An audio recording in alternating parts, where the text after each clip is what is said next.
Hello beta, good morning my class. Today I am here to discuss about your book first second lesson. We are not afraid to die if we can all be together. Introduction about your chapter. This chapter is written by Gordon Cook and Alan East.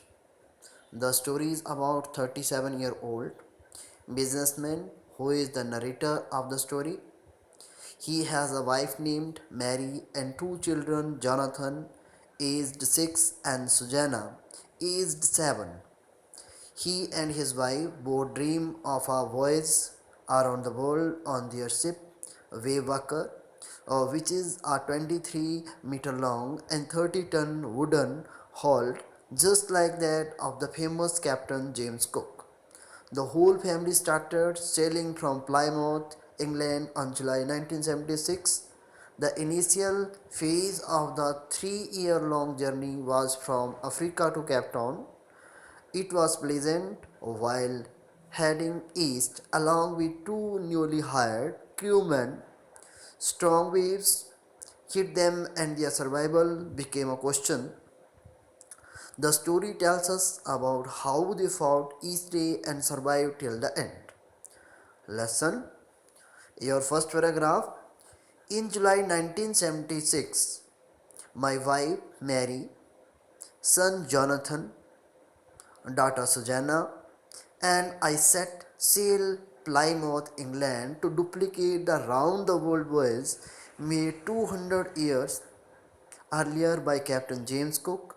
For the longest time, Mary and I, a 37-year-old businessman, had dreamed of sailing in the wake of the famous explorer.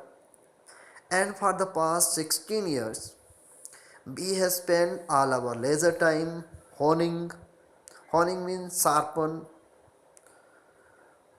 our seafaring skill in British water. Our boat Waywaker, a 23-meter 30-ton wooden hull beauty, had been professionally built and we had spent months fitting it out and testing it in the roughest weather we could find.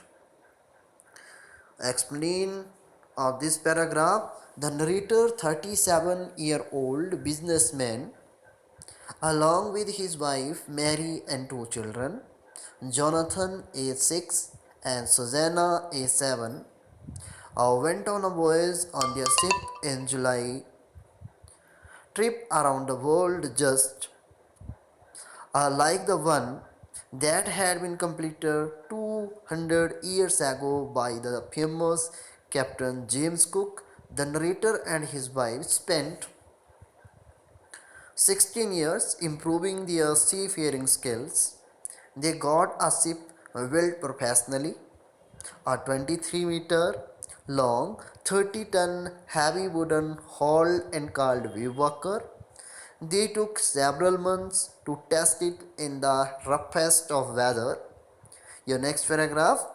The first leg of our planned 3-year, 1,50,000 kilometer journey passed pleasantly as we sailed down the west coast of Africa to Cape Town. There, before heading east, we took on two crewmen, American Larry Weasel and Swiss Herb Sizzler, to help us tackle one of the world's roughest seas, the southern Indian Ocean. On our second day out of Cape Town, we began to encounter strong gales. For the next few weeks, they blew continuously. Gales did not worry me, but the size of the wave was alarming, up to 15 meters, as high as our main mast. Mast means a tall, upright structure on a boat or a ship. Explanation of this paragraph.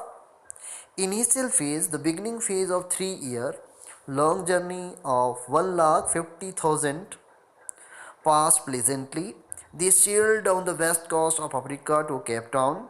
The narrator hired two crewmen before heading towards the east to tackle the roughest sea, the southern Indian Ocean.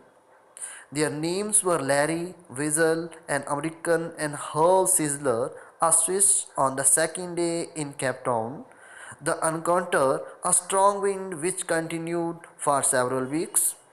A strong wind was not a problem, but 15 meters high waves, which were the height of the mast, worried the narrator. Your next paragraph, December 25 found us 3500 km east of Cape Town. Despite atrocious means bad weather, we had a wonderful holiday, complete with the Christmas tree. New Year's Day saw no improvement in the weather, or what we a reason that it had to change soon, and it did change for the worse. At dawn on January 2nd, the waves was gigantic. The waves were very big size. We were sailing with only a small storm ship and were still making 8 knots. As the ship rose to the top of each wave, we could see endless, enormous seas rolling towards us, and the screaming of the wind and spray was painful to the ears. To slow the boat down, we dropped the storm jib and lashed the heavy mooring rope.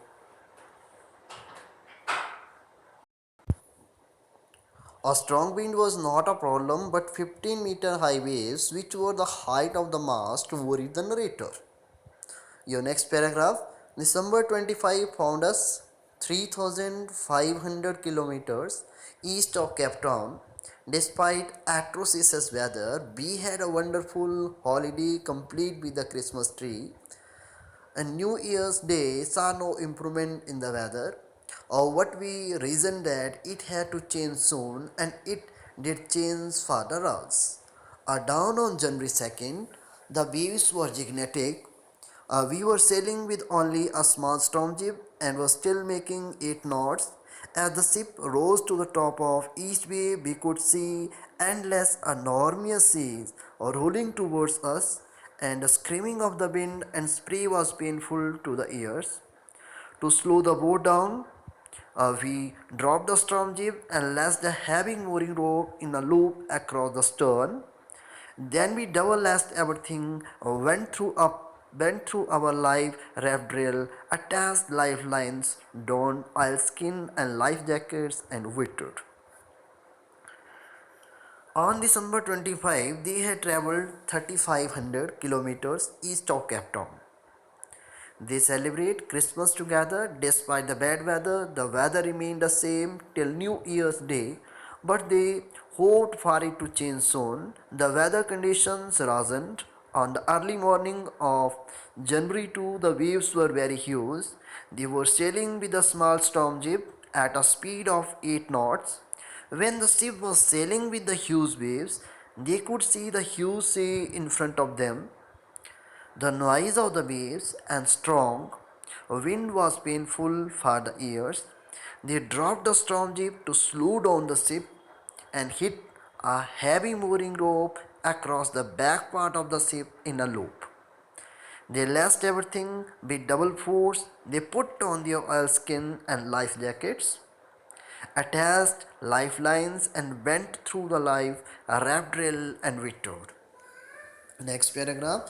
The first indication of impending disaster came at about 6 p.m. with an ominous silence. Ominous silence means unpleasant or threatening silence. The wind dropped and the sky immediately grew dark. Then came a growing roar and an enormous cloud towered aft of the ship. Aft means near the stern of the ship. With horror, I realized that it was not a cloud but a wave like no other I had ever seen. It appeared perfectly vertical and almost twice the height of the other waves, with a frightful breaking crest. Around 6 p.m., an unpleasant silence rolled over. It was an indication of a disaster which was about to happen. The wind suddenly dropped and the sky was darker with heavy clouds. A huge cloud was coming towards the stern of the ship. But later the narrator realized it was a huge wave, and the wave was perfectly vertical, and it was twice the height of the previous wave. They saw within the top of the wave, looking unpleasant due to its height.